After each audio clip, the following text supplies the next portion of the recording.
সব কিছু অর্থ দ্বারা মূল্যায়ন করা না গেলেও কিছু কিছু জিনিস কিন্তু অর্থ দ্বারা মূল্যায়িত হয়। যেমন এই যে কাঁচামরিচগুলো দেখছেন, এগুলোর দাম খুবই কম। এই যে রায়ানা রাখি আপু আছে, ফ্রান্সে থাকে, উনি এই মরিচ দিয়ে ভাত খায়। তাই আমি ভাবলাম অনেক মজা হবে, এই জন্য কিনে আনছি। কিন্তু কেনার সময় আমার একটু ডাউট হয়েছিল যে এটা এত কম দাম কেন। তা ভাবলাম যে হয়তো সৌদি আরবও এই মরিচ উৎপাদিত হয়, এই জন্য এটার দাম অনেক কম।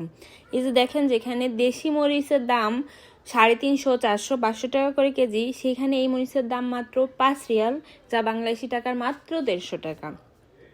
সব থেকে মানে এই মরিচের দামই কম।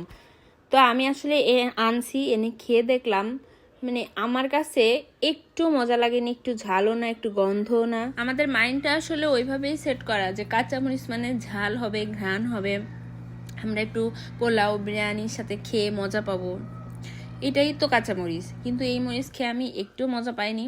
হয়তো বা অনেকে খেয়ে মজা পাইছে, এজন্য তারা খায়, বা ফ্রান্সের মরিচ অন্যরকমও হতে পারে, আমার জানা নাই।